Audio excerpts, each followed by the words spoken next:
আসসালামু আলাইকুম ওয়া রাহমাতুল্লাহ। প্রিয় বন্ধুরা, পবিত্র কোরআনে এমন একটি সূরা আছে যা জীবনে একবার হলেও প্রতিটি মুসলমানের পড়া এবং শোনা উচিত। কেননা এই সূরাটি শুধু শোনার দ্বারাই সকল অপূর্ণ কাজ পূর্ণ হয়ে যায়, সকল পেরেশানি দূর হয়ে যায় এবং মনের সকল ইচ্ছা আকাঙ্ক্ষা পূরণ হয়ে যায়।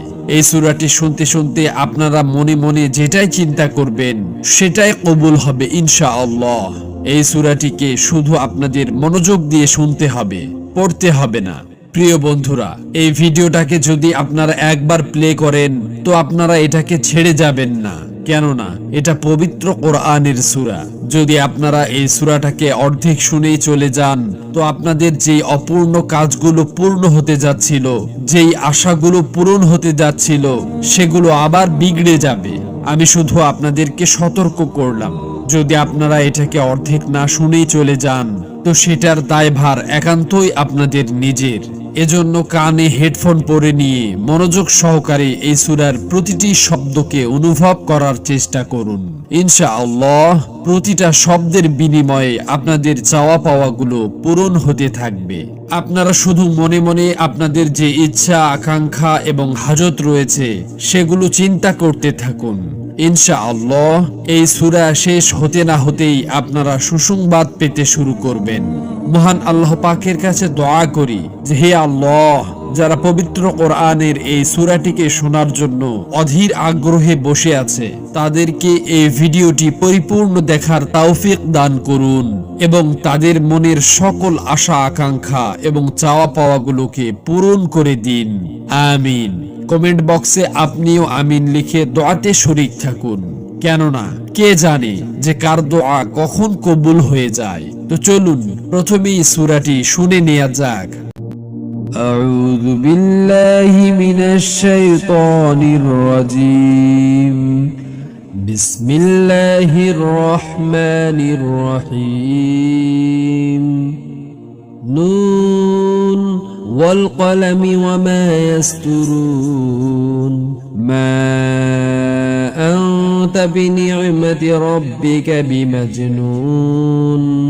وَإِنَّ لَكَ لَأَجْرًا غَيْرَ مَمْنُونٍ وَإِنَّكَ لَعَلَى خُلُقٍ عَظِيمٍ فَسَتُبْصِرُ وَيُبْصِرُونَ بِأَيِّكُمُ الْمَفْتُونُ إِنَّ رَبَّكَ هُوَ أَعْلَمُ بِمَنْ ضَلَّ عَنْ سَبِيلِهِ وهو أعلم بالمهتدين فلا تطع المكذبين ودوا لو تدهن فيدهنون ولا تطع كل حلاف مهين هماز مشاء بنميم مناع للخير معتد أثيم عتل بعد ذلك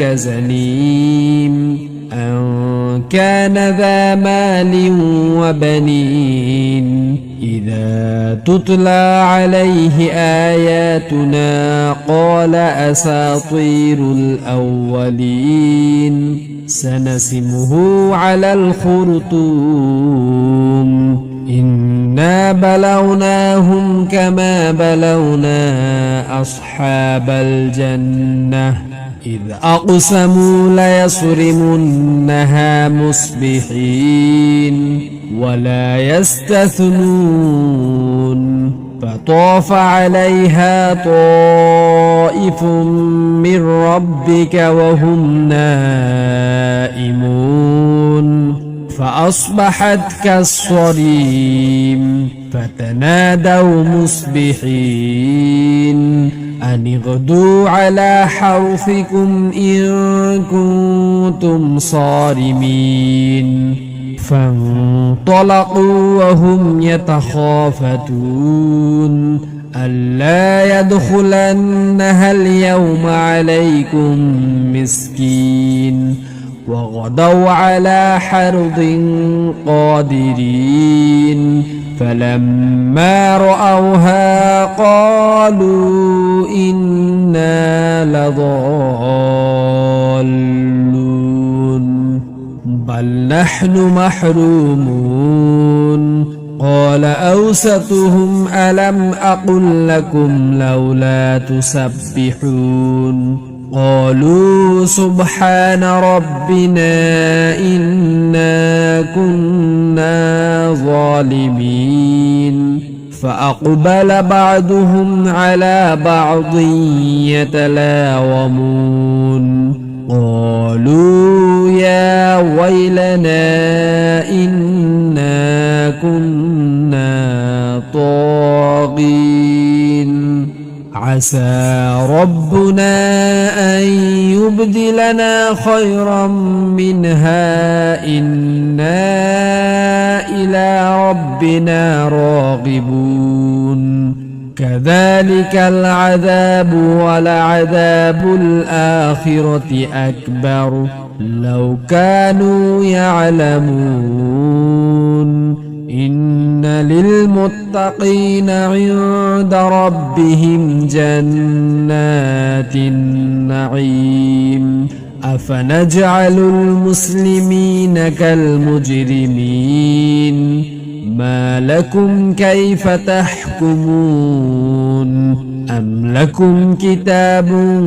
فيه تدرسون إن لكم فيه لما تخيرون أم لكم أيمان علينا بالغة إلى يوم القيامة إن لكم لما تحكمون سلهم أيهم بذلك زعيم أم لهم شركاء فليأتوا بشركائهم إن كانوا صادقين يوم يكشف عن ساق ويدعون إلى السجود فلا يستطيعون خاشعة أبصارهم ترهقهم ذلة وقد كانوا يدعون إلى السجود وهم سالمون فذرني ومن يكذب بهذا الحديث سنستدرجهم من حيث لا يعلمون وأملي لهم إن كيدي متين أم تسألهم أجرا فهم من مغرم مثقلون أم عندهم الغيب فهم يكتبون فاصبر لحكم ربك ولا تكن كصاحب الحوت إذ نادى وهو مكذوم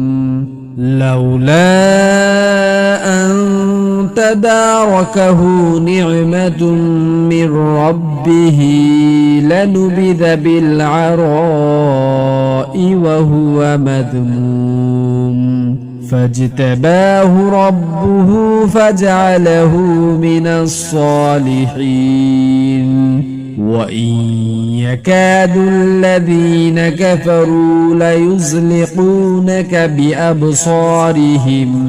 بأبصارهم لما سمعوا الذكر ويقولون إنه لمجنون وما هو إلا ذكر للعالمين প্রিয় বন্ধুরা, আশা করছি আপনারা এই সূরাটিকে অত্যন্ত মনোযোগ দিয়ে শুনেছেন এবং আপনাদের অন্তর এই সূরাটি শোনার পরে শীতল হয়ে গেছে। আজকে যেভাবে আপনারা সূরাটি শুনলেন ঠিক একই রকম ভাবে পরপর 3 দিন আপনারা একবার করে শুনতে থাকুন। ইনশাআল্লাহ আপনাদের যত চাওয়া পাওয়া আছে, যত আশা আকাঙ্ক্ষা আছে, যত হাজত আছে, সেগুলো পূরণ হবেই হবে ইনশাআল্লাহ। মহান আল্লাহ তাআলা আমাদের সবাইকে এই সূরাটি মনোযোগ সহকারে শোনার তৌফিক দান করুন। আমিন।